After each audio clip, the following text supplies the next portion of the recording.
tuh berfungsi untuk menyangga panggul juga gitu. Karena biasanya kalau setelah lahiran nggak cuma perut aja yang sakit tapi pinggang juga, punggung kayak gitu. Justru kan karena ada hormon produksi ASI tapi ASINya nggak dikeluarin, jadinya tuh tersumbat makanya demam. Apakah mitos atau fakta kalau ternyata nggak semua orang itu bisa punya ASI? Itu tuh mitos karena mitos. Temennya tuh lagi nyusuin, giginya copot, kurang kalsium kayaknya ya. Iya. Yang paling penting tuh kontrol nifas. Itu yang paling penting. Biasanya suka ke skip gitu. Bukan ke skip, kita melarikan diri takut.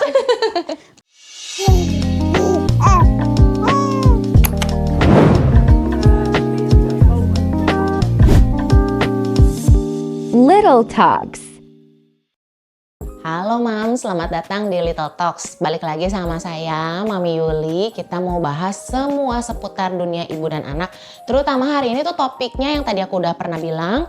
Kalau hari ini kita mau bahas tentang apa sih do and don'ts atau apa yang boleh dan gak boleh dilakukan dan yang harus kita ketahui setelah postpartum ya Re ya, setelah melahirkan. Nanti juga ada segmen kedua, kita mau bahas tentang nutrisi. Jadi apa sih yang harus Mami ketahui untuk mempersiapkan diri kitanya, recovery diri kitanya, pemulihan diri kitanya untuk setelah melahirkan. Nah oke nih Re, kemarin ini kita udah kumpulin pertanyaan. Oh sebelum itu aku mau sapa dulu nih Re. Mami udah tahu ya, ini bidan Ray, bidannya Little Things She Care. Ray, sapa dulu deh. Oke, halo Mam, selamat pagi. Aku bidan Ray dari Little Things She Care. Iya.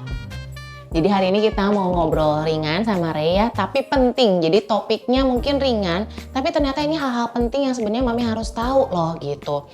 Nah pertanyaan pertama nih Ray, kemarin ini kan sempat udah dibahas ya postpartum itu apa. Terus ada yang nanya nih, sebenarnya kalau misalnya nih, nifas sama postpartum itu berlangsungnya tuh berapa lama sih? Kita mau ulang lagi supaya Mami tahu.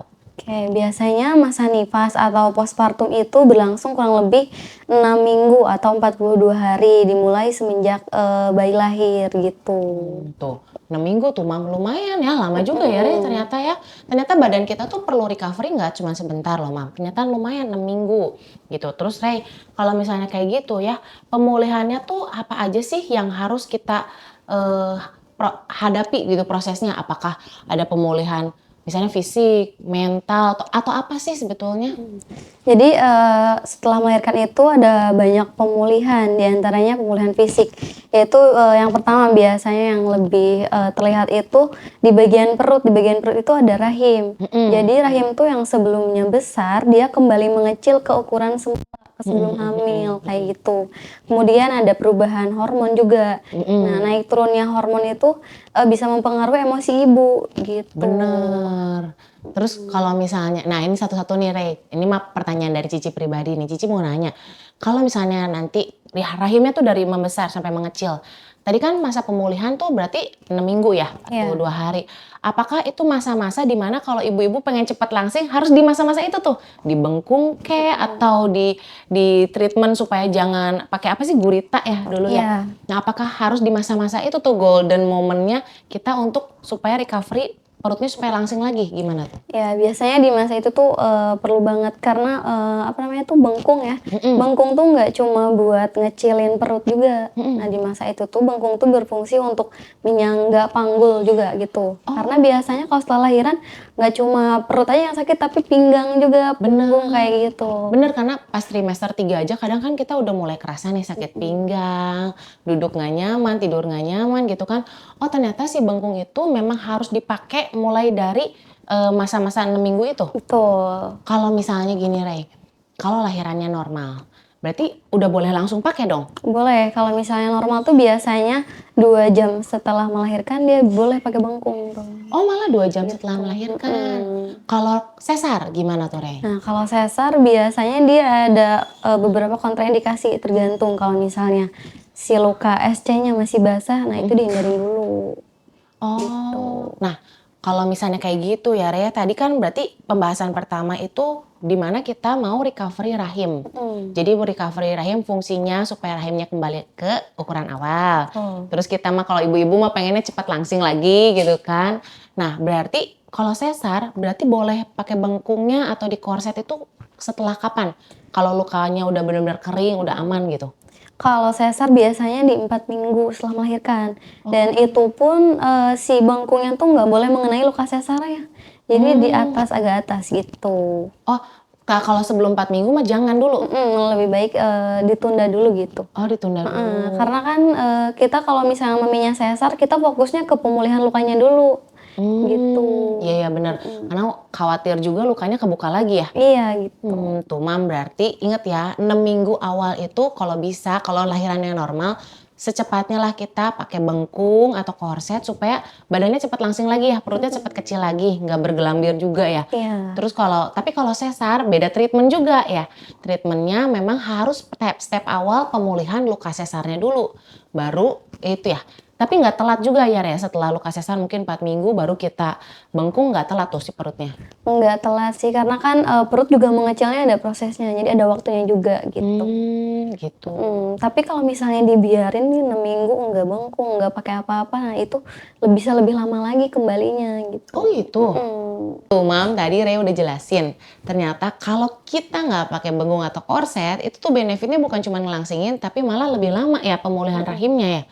Oh, kalau yang kayak apa sih diastatis atau apa sih Ray yang katanya rahimnya tuh nggak nutup-nutup lagi, padahal anaknya udah lumayan gede tuh, udah TK atau apa, tapi ini tuh kayak masih kebuka gitu. Itu karena kita waktu awal nggak pakai bengkung gitu. Iya, bisa jadi karena nggak pakai bengkung dan perawatannya juga, kurang gitu.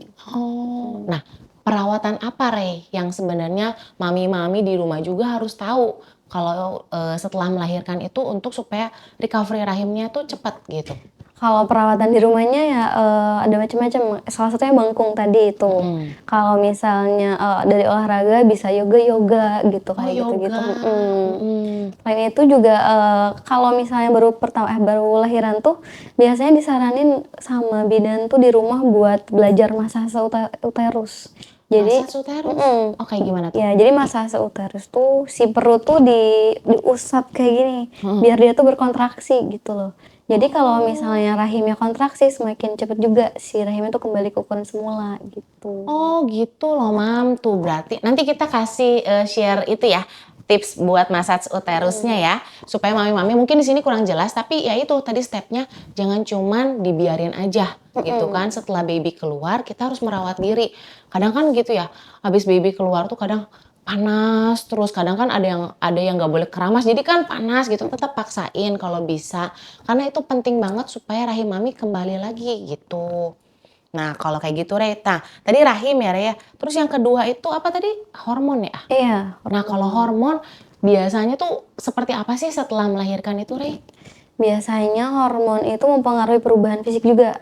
Oh iya? Iya, Oh kayak gimana tuh? kayak misalnya, biasanya hormon tuh mempengaruhi kayak ke payudara nih. Kalau Oh, misalnya ibu melahirkan dia kan ada hormon baru nih namanya hormon prolaktin. heeh, Hormon prolaktin itu adalah hormon yang, membantu produksi ASI. mhm, Jadi biasanya di payudara juga agak, membesar, bukan mhm. membesar jadi agak gimana ya, kayak Iya dia ya, tuh kayak penuh gitu ya? penuh Mhm mhm gitu. mhm. Dan itu tuh biasanya juga nggak nyaman ke ibunya Oh. gitu.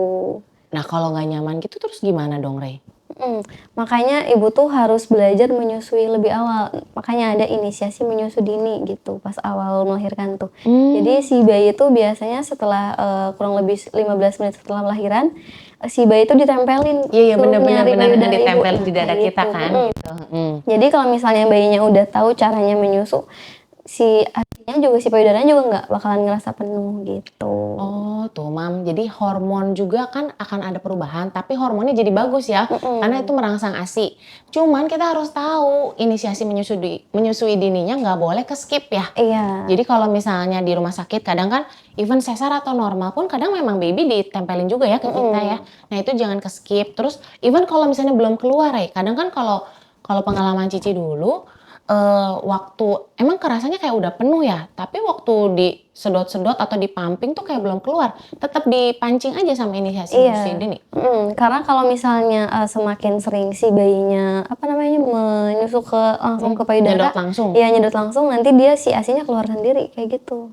Justru kalau Oh. misalnya nggak diasiin, malah dia nggak keluar, Oh kayak takut gitu. kayak mastitis atau apa? Mhm, Tuh Mam, jadi memang karena perubahan hormon kita harus tahu semakin sering dikeluarin berarti ya ASI itu kan sistemnya supply demand. iya, Jadi kalau misalnya kita udah ada nih supply-nya, udah rasa penuh, tapi demand-nya kayak nggak disedot, nanti lama-lama juga jadi infeksi juga ya berarti ya? Mastitis itu infeksi bukan sih? Iya, mastitis itu infeksi karena sumbatan ASI. Karena sumbatan ASI. Nah, kalau misalnya kayak gitu, apa sih yang harus kita lakuin? Kalau misalnya, oke deh pertama kita harus rangsang babynya nyusu, tapi kan kadang kayak anak Cici yang pertama, Olive itu dia nggak pinter langsung nyusu. Jadi kadang dia susah gitu penyusunya. Apakah harus kita keluarin manual atau harus dipijet atau gimana tuh, Rey? Kalau misalnya si ASI-nya tetap nggak mau keluar ya paling dipijet dulu tuh. Setelah dipijet kan biasanya ada dikompres kayak gitu. Nah karena si ASI-nya itu nyumbat dan biasanya tuh kayak keluarnya tuh kan susah kalau udah Iya tersumbat. bener. Nah kalau misalnya dia dikompres dia bisa keluar lebih cepet juga gitu. Kompresnya anget atau dingin? Kompresnya tuh anget dingin dua-duanya jadi Oh iya. anget dulu dingin gitu. Biasanya dipijet laktasi tuh ada dikompres kayak gitu. Oh iya ya, sambil kita ngasih tahu juga di Little Things She Care itu ada namanya layanan pijat laktasi dan pijat oksitosin. Itu adalah salah satu layanan di dalam ini ya, dia paket lahiran buat maminya ya. Jadi Little Things She Care itu kita ada paket lahiran untuk maminya. Ada salah satu layanannya itu pijat laktasi dan oksitosin. Fungsinya untuk itu ternyata ya, Iya. supaya recovery. Mam jangan sampai ya badan kita tuh udah melewati fase melahirkan itu kayak udah berjuang banget ya. Terus mami udah gitu udah deh merasa udah ya udah beres gitu lah babynya udah keluar. Enggak, harus ada perawatan ya. Oke, kalau kayak gitu. Apa? Oh iya, bengkung juga ada. Oh, di layanan paket melahirkan buat maminya itu malah udah semua ya? Oh udah include semua ya Re ya? Jadi ada bengkung. Bengkung itu korset ya Mam ya. Nanti Mami tinggal siapin aja bengkungnya. Kalau mau direkomendasiin dari Little Things She Care boleh. Atau mau punya sendiri boleh. Terus kedua perawatan luka berarti ya sekalian ya. Perawatan luka juga baik luka karena sesar maupun juga luka karena memang lahiran normal transvaginal. Nah itu juga ada dirawat ya sama kita sekalian visit. Terus udah gitu pijat laktasi dan oksitosin. Iya. Gitu. Jadi supaya jangan sampai deh hormon-hormon itu malah jadi bikin kita demam. Ya kadang suka demam ya Re? Iya.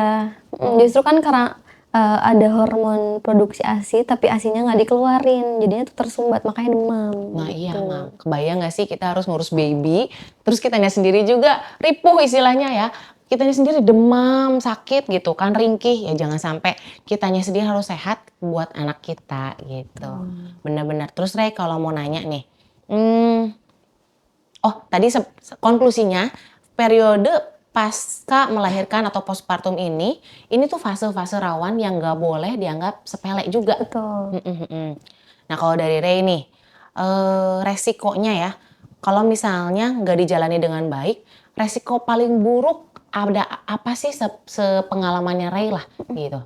Biasanya resikonya tuh yang pertama ada perdarahan tuh. Biasanya perdarahannya tuh berkepanjangan. Jadi maminya tuh lemes, bahkan bisa sampai dirawat kalau udah sampai perdarahan.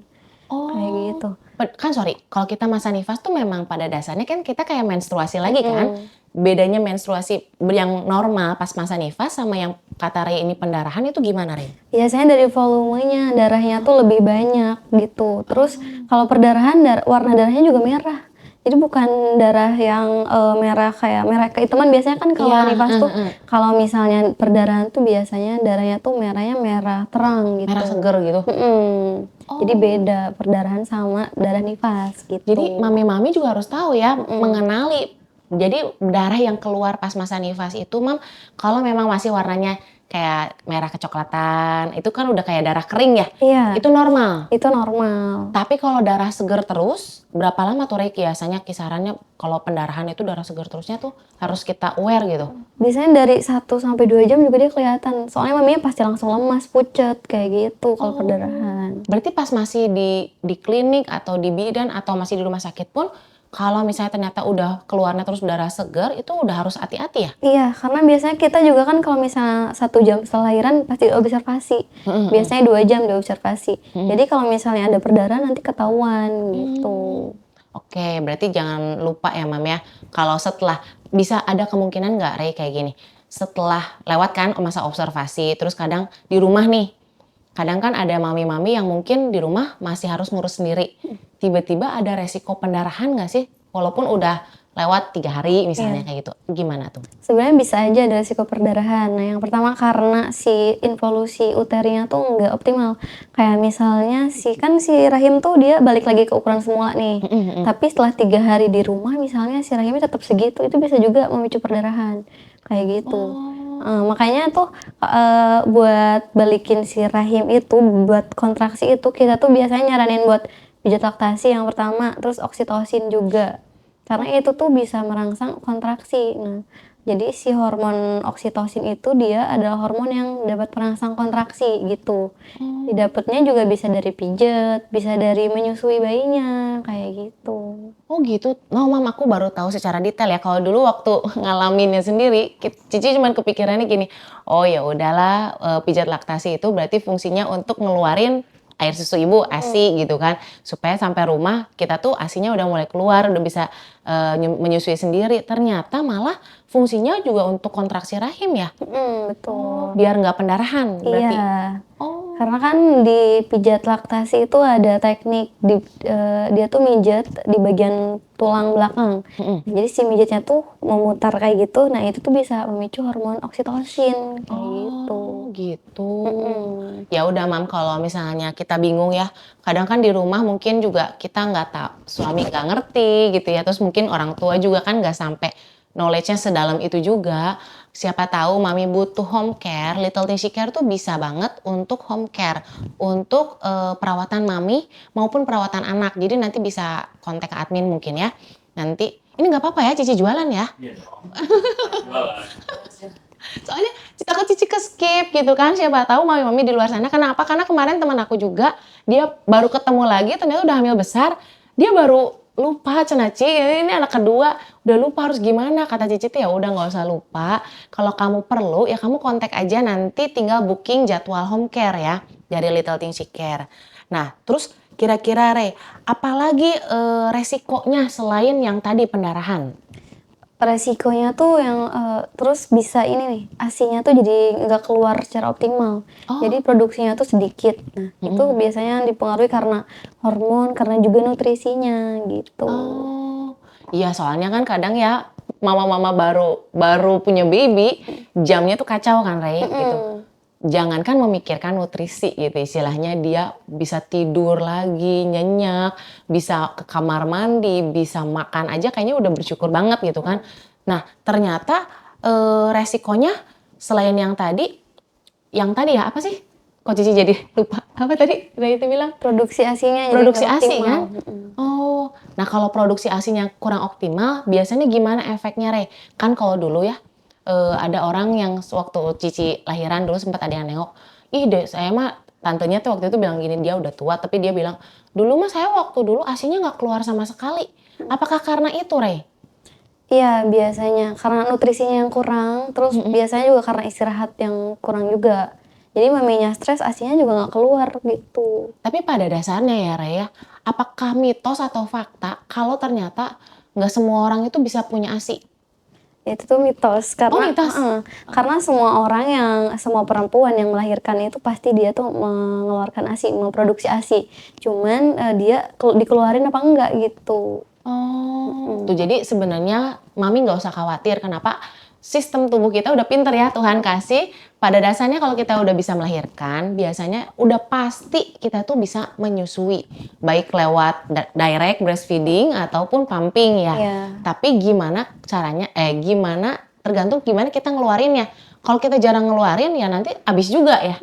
Makanya bukan berarti ASINya nggak keluar, ASINya seret. Ya itu 2 poin pertama. Nutrisinya, terus udah gitu dikeluarinnya. Nah, terus udah gitu juga jangan lupa, 3 poin berarti, sama hormonnya ya, Rea. Hormon itu terpancing dari apa, Re? Apakah alami atau harus dirangsang pakai pijatan atau gimana tuh?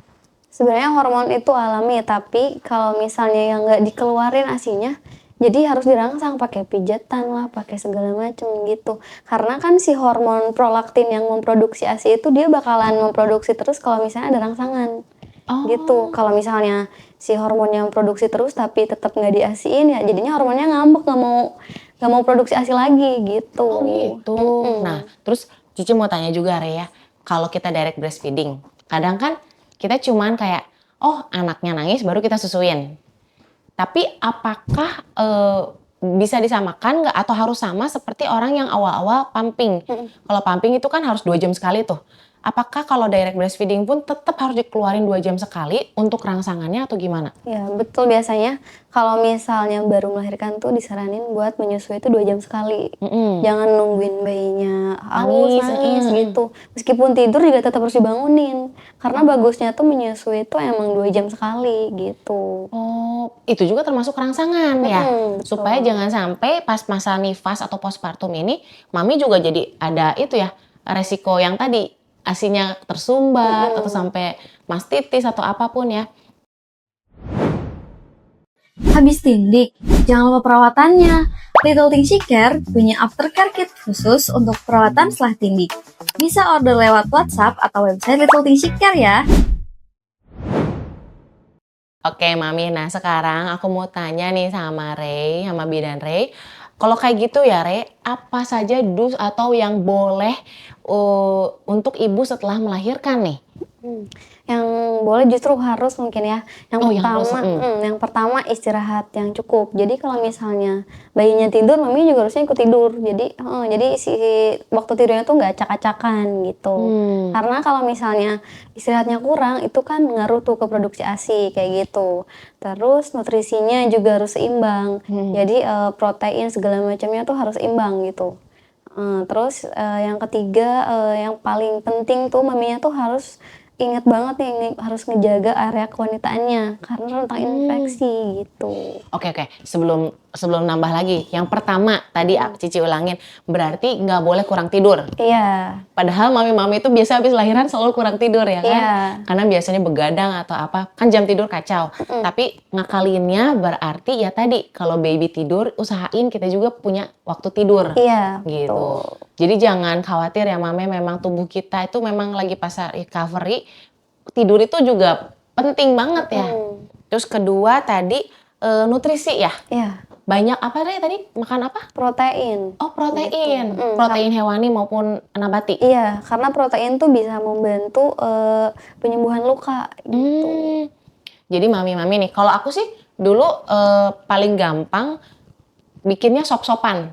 Jadi kan ada proteinnya, ada kuahnya. Katanya kan kalau lagi nyusuin harus banyak makan kuah-kuahan, cairan ya. Nah itu tuh ternyata penting ya mame. Jangan nge-go-food dulu yang aneh-aneh. Nge-go-food dulu semua makanan yang tinggi protein atau yang memang kita masak sendiri pun. Tapi memang menu-menunya yang tinggi protein ya tadi. Terus jangan lupa yang ketiga itu masalah pembersihan area daerah luka. Baik luka sesar maupun luka yang habis lahiran normal. Iya. Nah kasih tips sedikit Ray, gimana cara ngebersihinnya kalau mami-mami di luar sana tuh nggak berani kayak Cici zaman dulu tuh tahu tapi nggak berani gitu. Nah itu gimana sih ngakalinnya? Tapi supaya tetap higienis lah gitu. Jadi kalau misalnya mau ngebersihin luka tuh usahain tangan tuh tetap bersih. Itu yang pertama. Terus kalau misalnya luka jalan lahir nih, usahain kalau misalnya pipis tuh si daerah situnya tuh, area situnya harus dikeringin. Karena kalau misalnya lembab itu bakteri bisa bersarang di situ gitu. Oh iya, apalagi kan lagi masa nifas masih kayak menstruasi ya. Tiap pipis mam harus dikeringin. Oke, kalau aku dulu disaranin Cici dulu sama Om Jin suruh kemana-mana bawa hair dryer. Jadi taruh hair dryer, keringin katanya teh. Oh gitu. Oke, terus gimana lagi? Terus kalau misalnya area bekas jahitannya tuh disaranin jangan pakai kalau misalnya cebok atau dikompres tuh jangan pakai air hangat. Oh malah nggak boleh pakai air hangat tuh. Karena kan kita tuh ngejahit pakai catgut ya. Catgut itu jadi benangnya tuh elastis. Kalau misalnya dia kena air panas bisa ngebuka lagi tuh jahitannya. Oh gitu. Malah harus air dingin. Iya, air biasa aja gitu. Oh air biasa. Oke itu. Sederhana ya berarti ya. Asal dikeringin udah gitu. Oh pertama tangannya harus bersih. Terus udah gitu harus langsung dikeringin. Jangan dalam kondisi lembab. Ketiga pakai air dingin. Nggak boleh air anget. Kan biasa kadang kan pengen mandinya pakai air hangat. Tapi kalau khusus untuk pembersihan luka, kalau bisa bilasnya pakai air dingin. Iya. Dan jangan pakai jet washer ya Mam ya, sediain gayung ya kalau bisa ya. Takutnya lukanya kejahitannya kebuka gitu kan. Oke Re, terus apa lagi Re yang harus diperhatiin nih? Yang harus diperhatiin tuh mobilisasi dini. Apa Karena itu? gerak-gerak gitu loh. Kalau misalnya baru lahiran tuh jangan bed rest terus. Nah itu tuh nggak baik kalau misalnya bed rest terus, pemulihannya juga bisa lama gitu. Oh gitu, maupun baik kalau normal biasa langsung jag-jag kan. Iya. Tapi kalau sesar tuh kadang kan kita kayak pengen bed rest dulu gitu, takut jahitannya kebuka. Malah tapi nggak boleh bed rest terus. Iya, jadi kalau misalnya sesar beberapa jam setelah sesar tuh minimal miring kanan miring kiri dulu gitu. Gitu. Terus apa lagi tuh kira-kira, Re? Terus kalau misalnya butuh bantuan sama orang lain minta bantuan, jangan maksain diri, paling kayak gitu. Iya benar sih, ya Mami, ya kita harus tahu badan kita ya, maksudnya badan kitanya baru banget beres lahiran. Kalau misalnya ada yang bisa bantu, support system baik dari keluarga mungkin ya, dari orang tua, kalau ada yang bisa membantu itu terima aja gitu. Biasanya kan kalau kita biasanya mandiri nih, aduh udah lahiran berasa masih jag-jag, ternyata belum bisa langsung jag-jag ya Re ya. Iya. Atau kalau misalnya perlu, boleh ya, ini promosi lagi ya.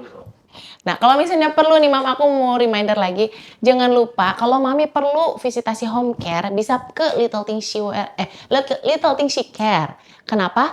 Karena kita ada layanan paket yang buat Mami habis melahirkan. Perawatan Maminya, perawatan anaknya. Nanti boleh cek deh ke admin nanti apa aja sih layanannya di dalam paketan itu, worth it banget dan Mami terbantu banget. Sekalian diedukasi ya biasanya. Iya. Tuh, nggak cuma dilayani tapi diedukasi juga. Jadi kalaupun misalnya setelah itu Mami mau take care diri Mami sendiri ya Mami udah tahu caranya. Oke, terus apa lagi Re? Ada lagi nggak kira-kira? Yang paling penting tuh kontrol nifas. Itu yang paling penting. Biasanya suka ke skip gitu. Bukan ke skip, kita melarikan diri takut. Karena maminya kalau misalnya mau kontrol tuh biasanya takut. Iya takut, Cici juga takut soalnya dulu. Oh tapi nggak boleh ke skip ya? Iya, karena itu penting banget gitu. Iya Mama, memang kalau misalnya lahirannya udah traumatik, kontrol nifas juga udah takut ya gitu. Oke, tapi jangan di skip ya Mam, nggak boleh. Terus sekarang ini Mami, kita mau bahas masalah don'ts atau apa yang nggak boleh kita lakukan setelah pasca melahirkan. Jadi Mami harus tahu juga nih, apa sih larangan dan pantangannya untuk pasca melahirkan. Apa aja tuh Re kira-kira? Oke, yang pertama mengangkat beban terlalu berat nih. Itu dihindarin dulu karena kan tubuh lagi masa pemulihan. Yang kedua tuh diet ketat gitu. Biasanya kan mami yang habis lahiran tuh pantang makan ini itu nih. Nah itu dihindarin dulu kayak gitu. Terus yang ketiga itu mengabaikan tanda bahaya kayak nyeri, demam atau misalnya ASI tersumbat gitu. Jangan dibiarin kayak gitu. Terus yang keempat menunda kontrol nifas. Iya, kayak Nah, Cici itu, dulu. Biasanya orang-orang tuh pada nggak mau gitu kontrol, padahal itu penting banget. Kita bahas satu-satu ya Re ya, supaya mungkin tadi cuman poin-poin besarnya, tapi kita mau bahas lebih detail. Yang pertama itu nggak boleh ngangkat beban berat. Beban beratnya itu, tapi kalau sering gendong baby boleh nggak? Kalau itu masih boleh. Masih boleh ya. Beban beratnya itu kalau misalnya kayak dulu Cici kelahiran anak kedua, anak pertama pengen minta digendong. Nah jangan dulu ya Iya. gitu ya. Karena mungkin masih takut lukanya kebuka atau apa ya. Terus mengerjain pekerjaan rumah juga ya, jangan yang terlalu berat kali ya. Kadang kan ada yang nggak ada asisten rumah tangga atau gimana, dia kadang ya udah deh sambil beberes rumah atau apa, tapi nggak boleh yang berat-berat dulu berarti ya. Jadi Mami hati-hati ya dirawat tubuhnya. Terus yang kedua, nah ini yang malah mau Cici tanya, diet ketat atau pantang makan berlebihan? Diet ketat itu dalam kondisi apa sih yang nggak boleh? Contohnya misalnya kalau apakah diet-diet yang misalnya aku diet tapi dietnya misalnya menghindari makanan-makanan yang berlemak dan gorengan gitu karena supaya pengen cepat langsing kan ibu-ibu mah goalsnya gitu ya habis lahiran tuh pengennya cepat langsing gitu kan atau diet ketat seperti apa yang sebenarnya nggak boleh tuh Re? Diet ketat yang kayak misalnya ngebatasin protein kayak gitu-gitu, karena kan orang-orang tuh ada tuh yang dia biasanya nggak mau makan protein dari hewani kayak gitu-gitu. Nah itu tuh sebenarnya kalau masa nifas tuh nggak boleh, karena kan protein bisa membantu pemulihan luka itu. Tapi justru kalau misalnya diet lemak tuh ya itu bagus, karena kalau misalnya bagus itu. kalau pas dia nifas itu justru lemak harus dihindarin. Gitu. Oh malah lemak harus dihindari, protein harus dimakan. Oh sama satu lagi Re, kalau dietnya untuk mencegah misal mamihnya itu ada riwayat alergi. alergi biasanya kalau Cici alergi susu sapi juga gitu. Maksudnya kalau minum susu tuh biasanya suka jerawatan nih, tapi pas belum hamil ataupun sekarang nih. Nah, kalau misalnya diet kayak gitu, protein-protein hewani kan itu hitungannya, nggak apa-apa kah? Atau memang tetap yang riwayat alergi itu memang harus dihindari juga? Sebenarnya kalau misalnya yang memicu ketidaknyamanan dihindarin aja gitu. Kalau misalnya nih kayak Cici alergi susu sapi misalnya gitu. Nah itu kalau misalnya mau dihindarin ya dihindarin nggak apa-apa gitu. Soalnya kan kalau memicu ketidaknyamanan nanti yang nggak nyaman maminya juga gitu. Iya, iya. Berarti proteinnya pun mami boleh pilih ya. Jadi kalau misalnya ternyata aku punya riwayat alergi seafood misalnya, ya seafood jangan dimakan dulu. Siapa tahu nurun ke anak juga lagi ya. Iya. Terus kalau tadi alergi susu karena misalnya alergi laktos misalnya, nah ya dihindari dulu supaya kan yang kita makan tuh ke transfer ke anak via ASI tuh jangan sampai jadinya impactnya ke anak ya. Iya. Oke, tapi dietnya bukan diet langsing ya, Mam? Nggak boleh minum teh diet, nggak boleh ya? Teh diet dilarang dulu gitu. Jadi ya memang kita fokus recovery diri kita sama fokus ASI dulu gitu. Terus mengabaikan nyeri demam ya. Tadi Ray sempat bilang ya. Nah, mengabaikan nyeri demam itu emang yang demam seperti apa yang sebenarnya itu tuh udah indikasi parah atau yang ini tuh demam normal? Ada nggak sih? Nah demam tuh biasanya dia di atas 37,5 tuh udah disebut demam ya. Nah kalau misalnya demam nifas itu justru harus diperhatiin banget karena mami pas nifas tuh rentan banget. Jadi demam tuh sebenarnya bukan gimana ya. Jadi demam tuh sebenarnya biasanya tuh dianggap kegawat daruratan pas nifas tuh. Oh ya? Gitu. Hanya demam pun itu masuk kategori gawat darurat gitu? Iya. Oh iya? Biasanya justru ada kalau misalnya ada yang demam tuh, tapi dia tuh misalnya habis nifas, biasanya langsung dirujuk kayak gitu tuh. Karena kita tuh takutnya gitu ada sesuatu yang ketinggalan kah atau misalnya karena apa jadi cari demamnya tuh karena apa. Nah itu tuh kegawat daruratan demam tuh gitu. Mami, pasca melahirkan demam itu indikasi gawat darurat, bukan kita nakut-nakutin ya. Jadi jangan bedain sama fase kita memang mungkin pas lagi sebelum hamil atau gimana, demam minum aja obat demam gitu kan, ternyata nggak boleh gitu, malah itu harus jadi alarm kita ya. Kalau tubuh kita takutnya ada ada indikasi apa tuh? Iritasi, infeksi atau apa? Infeksi ya? Karena demam itu tanda infeksi gitu. Bidan di live ada yang nanya nih. Oh apa? Nanya apa? Kalau pas lahiran boleh makan sushi nggak sih Bu Bidan? Oh iya, bener. Kan udah puasa sushi 9 bulan. Pengen makan sushi Cena, gimana? Sebenarnya kalau makan sushi itu boleh asal si porsinya nggak terlalu banyak gitu. Dan kalau bisa mungkin mateng ya, jangan dari mentah dulu ya. Gitu, karena kan kalau misalnya masa nifas tuh sebenarnya makanan yang mentah tuh agak dihindarin gitu. Tuh, even proteinnya tinggi nih. Pilih-pilih Mam, pilih-pilih. Tenang, masih ada setelah proses recovery lah ya. Tadi kan masa nifas cuma 6 mingguan ya. Iya. 42 hari, setelah itulah baru bertahap kita bisa menikmati lagi dunia gitu kan. Ada lagi yang nanya apa nggak? Oh, ada yang nanya alamat di mana, Rey? Kalau untuk alamat kita ada di Jalan Gatot Subroto nomor 61 Kota Bandung ya Mams. Gitu. Saat ini baru ada di Bandung dulu ya. Nanti kan kita di kota-kota berikutnya. Tapi kalau untuk area Bandung kita bisa home care ya. Biasanya lahiran kan nggak boleh pergi kemana-mana. Takut demam, takut masuk angin. Biasanya gampang masuk angin gitu. Nah itu kita bisa home care ke rumah. Nanti Mami boleh kontak admin kalau pengen tahu. Mami, kini perawatan ibu dan bayi jadi lebih mudah. Little Things Care menghadirkan layanan tindik, pijat bayi, dan pijat laktasi, aman, nyaman, dan praktis karena semuanya bisa dilakukan home care di rumah. Yuk booking sekarang lewat WA dan website Little Things Care. Kita mau masuk ke pembahasan malah nutrisi gitu, masalah makanannya. Nah, nutrisi itu tuh sebenarnya kan baik banget dan penting banget buat mami dan anaknya ya gitu. Kenapa gitu Rey? Kita tuh harus aware banget sama nutrisi setelah melahirkan.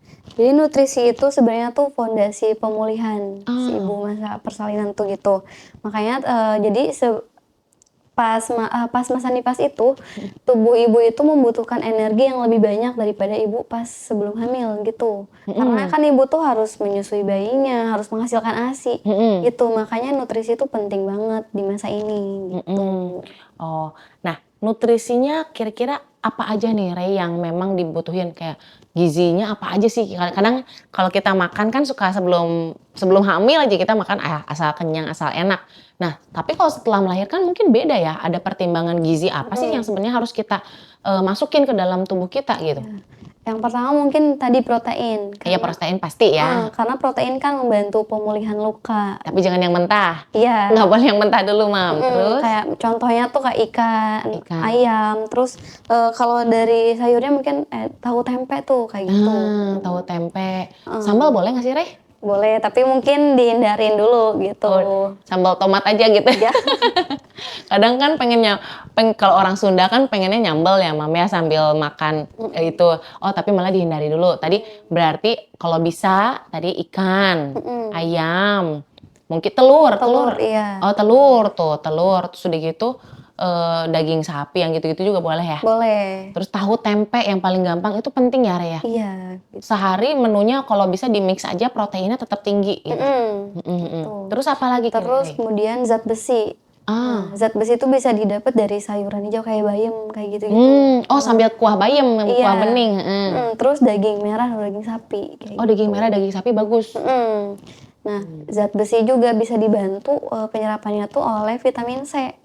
Nah, vitamin C tuh biasanya bidan tuh kalau misalnya ngasih tablet tambah darah nih, disaraninnya tuh biasanya gini, diminumnya boleh ya kalau misalnya mau sama air jeruk gitu. Karena vitamin C itu membantu penyerapan zat besi gitu. Oh, sorry, Cici review. Jadi kalau misalnya kita mau lebih baik kalau misalnya kita makan makanan yang tadi menambah zat besi kita, bayam atau daging-daging merah, atau misalnya tadi dapat vitamin penambah darah atau gimana, diminumnya sama yang kandungan vitamin C-nya tinggi. Iya. Sama es jeruk atau apa gitu. Iya, supaya penyerapannya lebih baik. Jadi penyerapannya juga lebih cepat kalau sama vitamin C gitu. Oh, enak, Mam, tuh berarti makan enak kita. Kita semua makan enak gitu. Terus apa lagi, Rey, yang harus kita tahu? Yang ketiga, kalsium. Itu kalsium tuh membantu membantu produksi ASI juga, dan juga bisa itu buat tulang gitu. Oh, membantu produksi ASI dan tulang. Sama gigi meren ya? Iya, gitu. Karena temen Cici ada, Rey. Temen Cici. Temen Cici cerita ke Cici katanya.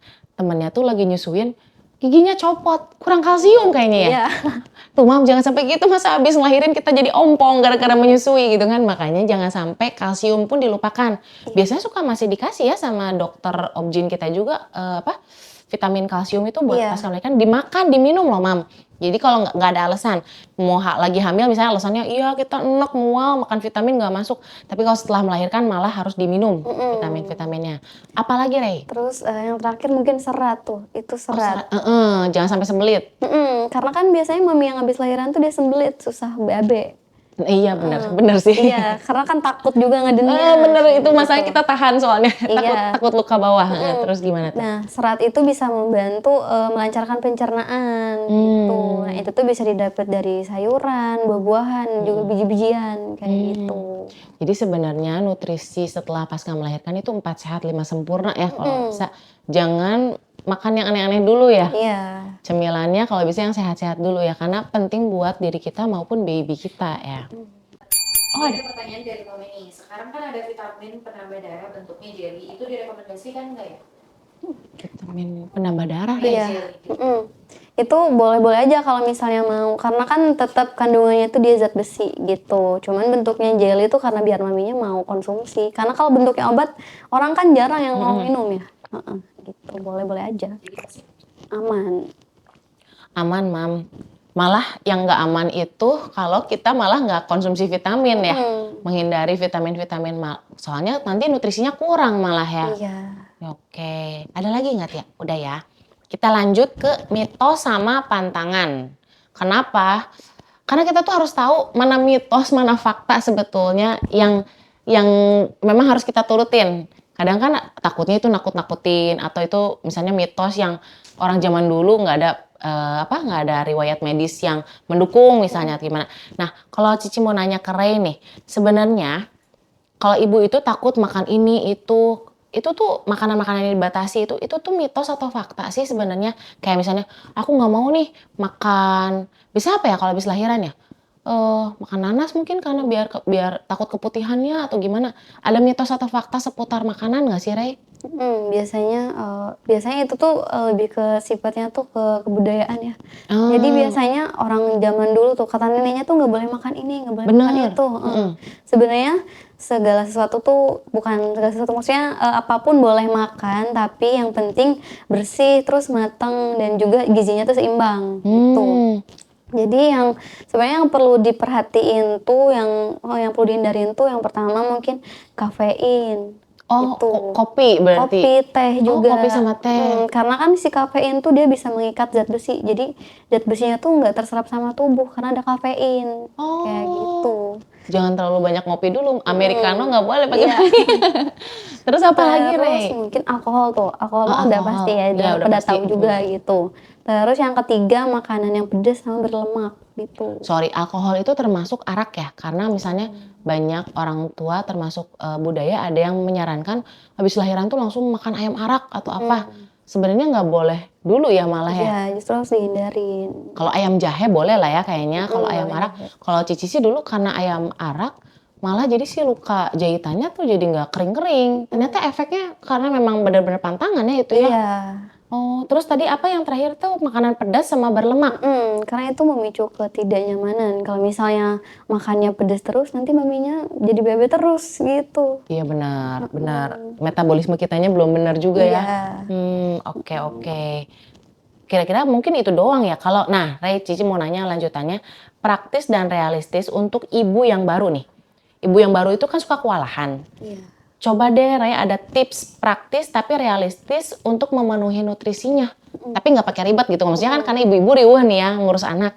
Tapi tips apa nih yang Rey bisa kasih buat ibu-ibu atau mami-mami yang baru lahiran tuh? Mungkin yang pertama makannya tuh makan sedikit tapi sering, porsinya tuh dikit nggak apa-apa, tapi makannya sering, gitu. Jangan takut gendut ya, Heeh. sering-sering makan kita Iya. nggak bakalan gendut Mam kita. Mhm. Terus Karena kan di masa ini kita menyusui bayi, jadi bener, energinya juga harus bertambah gitu. mhm, Terus, ada kombinasi karbo, protein, dan sayuran lain-lain kayak gitu. 4 sehat 5 sempurna, Mhm. oke. Terus yang paling penting cairannya. Jadi minum airnya tuh jangan, minum airnya tuh harus banyak gitu loh. Nggak boleh kurang minum ya. Mhm. Buat mami-mami nih yang kebiasaan misalnya sebelum hamil aja udah jarang minum. Nah, abis lahiran malah harus banyak minum ya. Iya. Kalau nggak takut dehidrasi bisa jadi nggak sih, Ra? Iya, karena kan kita harus memproduksi ASI, kalau Mhm. maminya, dehidrasi nanti ASI-nya juga nggak keluar. Ciri-cirinya gimana tuh, Rey, kalau kurang cairan tuh tubuh apa? Apakah misalnya jadi kulit kering, bibir Mhm. kering atau apa tuh gimana tuh? Biasanya lemes, Oh, terus malah lemes. iya lemes, terus kulit juga jadi kering, bibir juga kering tuh. Terus ASI juga nggak keluar kalau misalnya masa nifas, kayak gitu. Tuh, Mam, masa nifas itu kita mana minum banyak air. Mau makan kuah-kuahan itu udah cairan Mhm. air masuk. Minum air itu harus nggak boleh kurang supaya asinya banyak. Iya. Kitanya sendiri nggak sampai dehidrasi. Oh gitu. Terus ada lagi nggak, Rey? Iya paling itu, terus yang paling ini tuh yang paling kelihatan tuh biasanya berat badan tuh jadi kurang tuh, Oh, kalau misalnya kurang nutrisi, kayak gitu. jangan seneng dulu ya kalau cepet kurus langsing ya. Mhm. Tapi kalau ternyata jadi kurang nutrisi atau malnutrisi, itu juga nggak bagus ya. Iya. Jadi memang penurunan berat badan bertahap, tapi bukan dalam kondisi drastis yang memang yang tadi indikasi kurang nutrisi, jangan sampai ya. Mhm. Oh gitu, oke oke. Ada pertanyaan nggak? Ini ada pertanyaan nih, kalau makan ikan peda boleh nggak ya Bu? Kan mengandung zat besi dan protein juga. Tunggu, ikan pedate apa ikan asin? Ini orang Sunda yang nanya. Boleh nggak ikan asin? Gatel nggak ya? Sebenarnya boleh sih, boleh-boleh aja, tapi mungkin dibatasin sedikit aja gitu, jangan terlalu banyak. Karena mami yang nifas tuh boleh makan apa aja asal porsinya nggak berlebihan, gitu. Oh, iya, ikan pedate ikan asin kan? Bisa gak? Kalau dulu Cici diomongin gak boleh loh, kan Cici senang juga ikan asin, tapi takut gatel cenah. Nggak tahu mitos atau fakta itu juga. Oh boleh, tapi dikit, Mam, dikit. Iya Bu, mesin katanya. Ikan asin ya. Iya, aku juga suka, Mam. Tapi kayaknya nggak boleh banyak-banyak dulu ya. Iya, Mm-mm. lebih bagusnya ikan yang fresh aja gitu, jangan ikan asin. Ikan kembung aja, ikan kembung, ikan kembung. Atau enggak apa nila gitu-gitu bisa ya kita ya. Makarel biasanya. Makarel. Makarel ikan apa? Makarel, ikan mirip-mirip ikan kembung. Oh, tongkol. Enak Tongkol. tongkol. Tongkol juga gurih. Iya. Memang ya, postpartum itu tantangannya banyak. Tapi ya kita harus aware aja gitu ya, supaya pada masa pemulihan ini tuh kita ter-recovery secara cepat. Supaya apa? Supaya kita bisa ready ngurus anak gitu. Kebayang gak sih kalau kitanya sendiri nggak sembuh-sembuh gitu kan, harus bolak-balik ke dokter atau gimana, kasihan anak kita nggak kerawat gitu. Terus udah gitu, kalau dari Ray nih ada mau kasih share apa gitu ke mami-mami? Ibu yang dirawat dengan baik itu akan lebih siap untuk merawat bayinya, kayak Bener. gitu. Jadi yang paling penting perhatian nutrisi, istirahat cukup, dan minta bantuan kalau misalnya perlu bantuan orang lain. Gitu. Betul. Ya jangan malu-malu, semua dipendam sendiri ya. Iya. Takutnya baby blues. Nanti kita mau bahas juga ya tentang baby blues dan lain-lain ya. Mam, jadi memang kita akan bahas semua tentang dunia ibu-ibu dan anak, baik yang tabu maupun enggak, kita bakal bahas supaya mami itu teredukasi dengan baik gitu. Oke, jadi begitu ya Mam ya, soal postpartum. Mungkin hari ini segmennya segitu dulu, postpartum. Kalau mau tanya-tanya tentang Little Things She Care ataupun Little Things She Wear, boleh chat langsung ke admin. Terus kalau mau tanya apa? Ada diskon, ada promo, bisa juga ya. Iya, nanti ada diskon atau promo juga nanti mami bisa loh. Atau misalnya mau kasih teman kantor aku mau lahiran Ci, aku mau kasih paketan perawatan setelah melahirkan dari Little Things She Care, boleh nggak? Boleh banget. Chat aja langsung ke admin supaya mami dapat jelasan yang lebih lengkap ya. Apa layanannya apa aja. Terus yang penting dapat bookingannya, dapat slot bookingannya. Takutnya nggak kebagian karena lagi penuh gitu. Oke, jangan lupa follow Instagram Little Things She Wear dan Little Things She Care. Thank you udah watching. Jangan lupa tetap rawat diri kita supaya tadi mami sehat, baby juga sehat. Dari Ray, closing statementnya mau apa dah? Udah? Udah? Oke, Little Things She Care, care that feels like home. Bye-bye mami.